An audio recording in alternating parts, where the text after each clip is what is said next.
Hi, I'm E.T. Lewis, and welcome back to my channel, and please excuse whatever my hair is deciding to do. I tried fixing it. It has a mind of its own.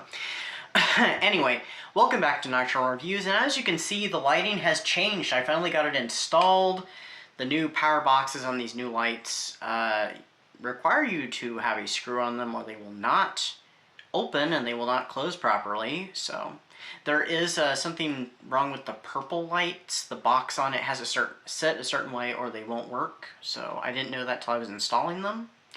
But if you look closely, these orange ones are jack-o'-lanterns, and actually the light is behind them, so they're just kind of glued onto the light. So, something different for spooky season. I like it. I do have the old ones. I'm looking at them right now. I just installed these, so I need to take the batteries out of the old ones and toss those. So I still have them, and I can, bring them back at a later time. So who knows? We'll see what will be what. And today, as you already know, it's a Dark Shadows review. This one was not entirely planned until like last month, or even early this month, really. And a video that I was going to do next month, I've changed my mind, and that would be better suited for next year. So I'm not even going to reread that book. Instead, I'm doing the second book by Marilyn Ross, which is called Victoria Winters and was released in early 1967. It takes place, I'm pretty sure, in the summer. It seems to be referencing summer. And so we're going back to the early days before Barnabas. This book was released in March, which, if I remember correctly, that is before Barnabas shows up. Though I think there is a little bit of inspiration from the show. I don't think Marilyn Ross ever actually watched the show, but he did receive information about what was going on in the show and storylines and stuff. So I think he did use a tiny bit of inspiration from a storyline that was going on in 1967. I'm not sure, was it going on in March at the time, or was it getting ready to start at the time that he wrote? I don't know. It depends on when he wrote this and what they sent him. I have a thought. We'll get to that. So, yeah, we're doing a early Victoria Winters adventure. So I'm just going to go ahead and read what the synopsis says on the back of the book. This is the 1968 edition, so it has the picture on it. I don't have the original cover, though I do need to replace this one because there is some damage on the cover and stuff, and there's some not so great stuff on the inside of it, so I need to replace it with one of the new ones, as much as that pains me. One of the Hermes Press ones, and it would have the original cover. I would keep this one, but I would only keep it in the slip, and I would not be removing it from the slip. So this one says, still trying to uncover the secret of her own identity, Victoria Winters continues her life at Colin's house. Still calling it Colin's house and not Collinwood, not till the book after the next one. The unexpected arrival of mysterious strangers at the brooding manor instills terrible fears in her. Horrified at their lies and their evil, menacing gestures.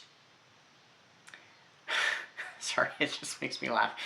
Victoria wonders if these guests have come to kill her. Terror shrouds Colin's house as Victoria finds herself the prey of these cruel tormentors. Don't miss Dark Shadows by Marilyn Ross.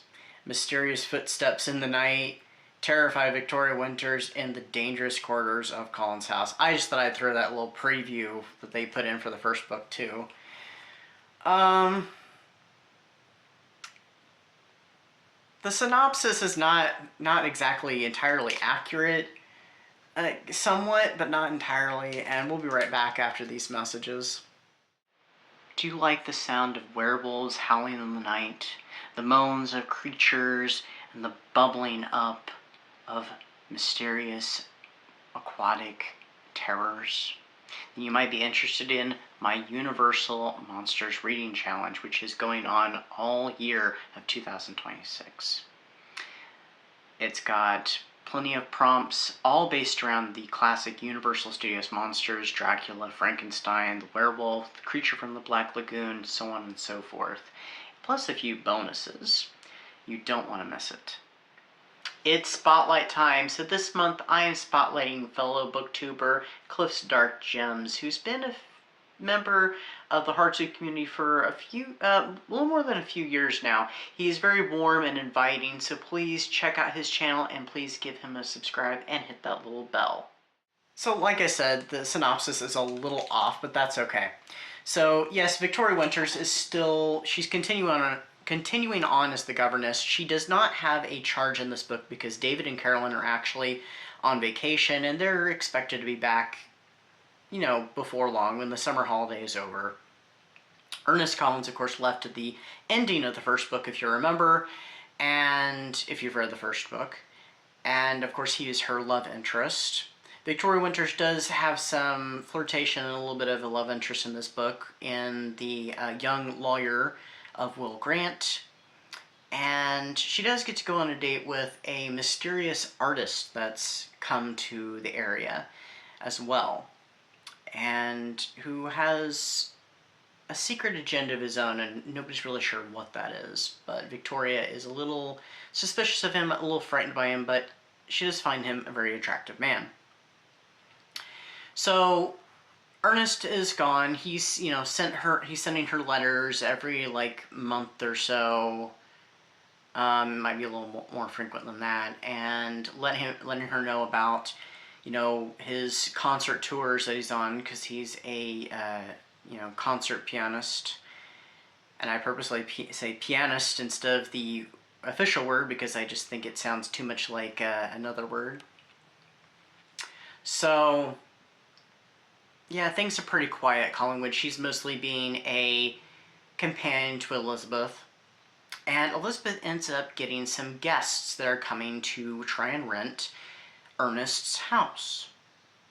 At the same time, Vicky is intrigued by the mystery surrounding the disappearance and death of one Stella Hastings, who her, you know, her would-be lover has a connection to.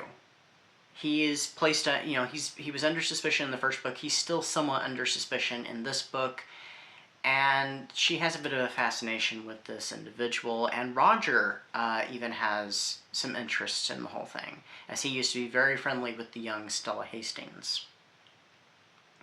So these strangers do come to Collingwood, and it is an old flame of Elizabeth's name, Henry Francis, and his two daughters. One of them is actually recovering from an operation, and so she has to have absolute quiet and seclusion and stuff, and she's confined to a chair and has to wear these dark glasses all the time, and she is being tended to by his other daughter, Rachel. The one's name is Dorothy, by the way. Liz ultimately decides to have them not move into Ernest's old house and have them instead take up one of the apartments at the back of Collingwood, where they will be, you know, mostly undisturbed and stuff, and be closer, you know, Henry can be closer to Elizabeth. They agree to this, and Victoria starts noticing some strange things. She sees figures in the windows, and one of them looks mysteriously like the deceased Stella Hastings.